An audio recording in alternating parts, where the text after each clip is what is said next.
प्रिय दर्शकों, नमस्कार। वामन जयंती की हार्दिक शुभकामनाएं।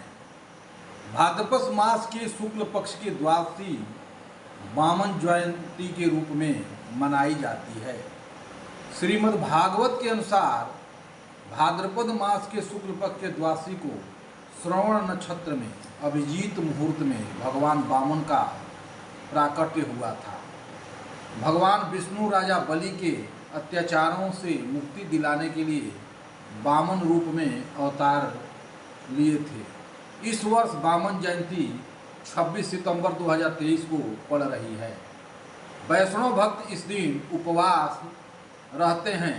प्रातःकाल स्नान आदि करने के बाद वामन जयंती के व्रत करने का संकल्प लेते हैं। मध्याह्न में अभिजीत मुहूर्त में वामन भगवान का पंचोपचार अथवा षोडशोपचार व्रत पूजन करते हैं। उसके बाद एक पात्र में चावल, दही और शक्कर रखकर उसे ब्राह्मण को दान देते हैं। फिर सायंकाल पुनः स्नान करने के बाद भगवान वामन का पुनः पंचोपचार अथवा षोडशोपचार पूजन करते हैं तथा व्रत कथा का श्रवण करते हैं। उसके बाद ब्राह्मण भोजन कराते हैं और स्वयं फलाहार करते हैं। वामन जयंती की व्रत कथा इस प्रकार है। जानने के पहले चैनल को सब्सक्राइब करें, नोटिफिकेशन बेल दबाएं एवं वीडियो को शेयर करें ताकि ये चैनल आपको उपलब्ध होता रहे। प्रिय दर्शकों, सतयुग में प्रहलाद के पुत्र दैत्यराज बलि ने स्वर्गलोक पर अधिकार कर लिया। समस्त देवता स्वर्ग भ्रष्ट हो इंद्र को आगे कर भगवान विष्णु के पास गए और उन्हें अपनी विपत्ति बताई। भगवान ने कहा कि मैं स्वयं देव माता अदिति के गर्भ से उत्पन्न हो तुम्हें स्वर्ग का राज दिलाऊंगा। भगवान की इस अमोघ वाणी को सुनकर सभी देवगण हर्षित हो देव माता अदिति के पास आकर भगवान के अवतार की प्रतीक्षा करने लगे। उधर राजा बलि ने भृगुवंशी ब्राह्मणों को लेकर नर्मदा नदी के किनारे अश्वमेध यज्ञ करना प्रारंभ किया।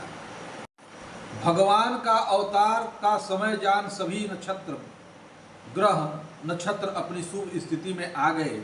आकाश में शंख, ढोल, मृदंग बजने लगे और इस प्रकार अजन्मा भगवान श्री हरि का भाद्रपद मास के शुक्ल पक्ष के द्वादशी को वामन के रूप में अवतार हुआ। भगवान जब सुना कि बलि यज्ञ कर रहे हैं तो बाल ब्रह्मचारी के भेष में बलि के यज्ञशाला में पहुँचे।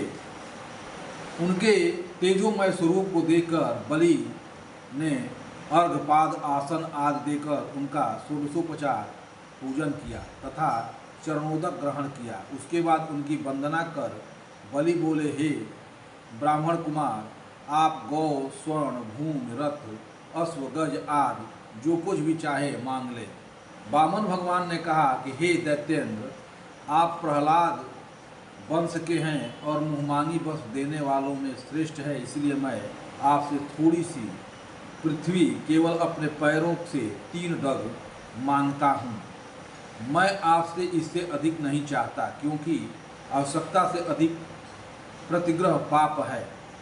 भगवान की यह बात सुनकर बलि ने हंसते हुए कहा, अच्छी बात है, जितनी तुम्हारी इच्छा हो उतना ही ले लो। यह कर वे जैसे संकल्प करने चले वैसे ही दैत्य गुरु शुक्राचार्य ने उन्हें यह कहते हुए रोक दिया कि ये स्वयं भगवान श्री हरि हैं और 3 डग में तो ये सारा ब्रह्मांड नाप लेंगे और तुम्हें राजश्री से हीन कर देंगे। इस पर बलि ने कहा, जिनके लिए यज्ञादि किए जाते हैं वे भगवान विष्णु यदि स्वयं उपस्थित हो दान प्राप्ति की इच्छा कर रहे हैं तो मैं अवश्य दूंगा। इस पर शुक्राचार्य ने बलि को शाप दे दिया कि मेरी आज्ञा का उल्लंघन करने के कारण तुम श्रीहीन हो जाओगे। इस पर भी जब बलि दान देने के लिए भगवान के चरण धोने लगे तो देवता, गंधर्व, सिद्ध, चारण आदि इनकी प्रशंसा कर दिव्य गुणों की वर्षा करने लगे।